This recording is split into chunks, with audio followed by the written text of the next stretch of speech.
जय जिनेंद्र दोस्तों, स्वागत है आपका लाइव टॉक्स विद कहानी पर, जहां आज हम बात करेंगे जैन धर्म के सबसे पावन पर्वों के पर्व पर्युषण पर्व की। ये पर्व आत्मशुद्धि, क्षमा और साधना का प्रतीक है और इसे दिगंबर व श्वेतांबर दोनों संप्रदायों में अत्यंत श्रद्धा और भक्ति से मनाया जाता है। आइए सबसे पहले जानते हैं इस पर्व का श्वेतांबर परंपरा में क्या महत्व है। श्वेतांबर जैन भाई बहन भादो मास कृष्ण द्वादशी से लेकर भादो शुक्ल चतुर्थी तक यानी कुल 8 दिनों तक पर्युषण पर्व मनाते हैं। इन दिनों का मुख्य उद्देश्य होता है आत्मा को शुद्ध करना और भीतर छुपी बुराइयों को कम करना।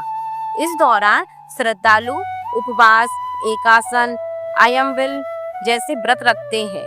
कल्प सूत्र का वाचन किया जाता है, जिसमें भगवान महावीर, स्वामी और अन्य तीर्थंकरों के जीवन प्रसंग बताए जाते हैं। प्रतिदिन पूजा, स्वाध्याय, प्रतिक्रमण, सामायिक और धर्म चिंतन किया जाता है। हर कोई अपनी क्षमता अनुसार तप, त्याग, तपस्या आदि करता है। इस पर्व का सबसे बड़ा आकर्षण है संवत्सरी। संवत्सरी के दिन सभी श्वेतांबर भाई बहन एक दूसरे के सामने हाथ जोड़कर कहते हैं मिच्छामि दुक्कडम, अर्थात यदि मुझसे जाने अनजाने में कोई भूल हुई हो तो कृपया मुझे क्षमा करें। यही क्षमा याचना इस पर्व का मूल सार है। अब जानते हैं दिगंबर संप्रदाय में इस पर्व का क्या महत्व है। दिगंबर जैन भाई बहन भादो मास की शुक्ल पंचमी से लेकर अनंत चतुर्दशी तक यानी कुल 10 दिनों तक ये पर्व मनाते हैं, जिसे 10 लक्षण पर्व भी कहा जाता है। इस पर्व का प्रत्येक दिन आत्मा के 10 धर्मों को समर्पित होता है, जैसे उत्तम क्षमा, उत्तम मार्दव, उत्तम आर्जव, उत्तम शौच, उत्तम सत्य, उत्तम संयम, उत्तम तप, उत्तम त्याग, उत्तम अकिंचन, उत्तम ब्रह्मचर्य। इन दिनों में श्रद्धालु शक्ति अनुसार व्रत, उपवास और धर्म चिंतन करते हैं। पर्व का समापन अनंत चतुर्दशी को होता है, जो दिगंबर जैन समाज का अत्यंत पवित्र और महत्वपूर्ण दिन है। इसके बाद अश्विन कृष्ण पर्वा को क्षमावाणी पर्व मनाया जाता है। इस दिन सभी श्रावक श्राविकाएं एक दूसरे से अपने किए गए जाने अनजाने अपराध के लिए क्षमा मांगते हैं और कहते हैं तस्य मिच्छामि दुक्कडम। दोस्तों, पर्युषण पर्व हमें सिखाता है कि जीवन कितना भी व्यस्त क्यों ना हो, हमें थोड़ा समय अपने भीतर झांकने के लिए अवश्य निकालना चाहिए।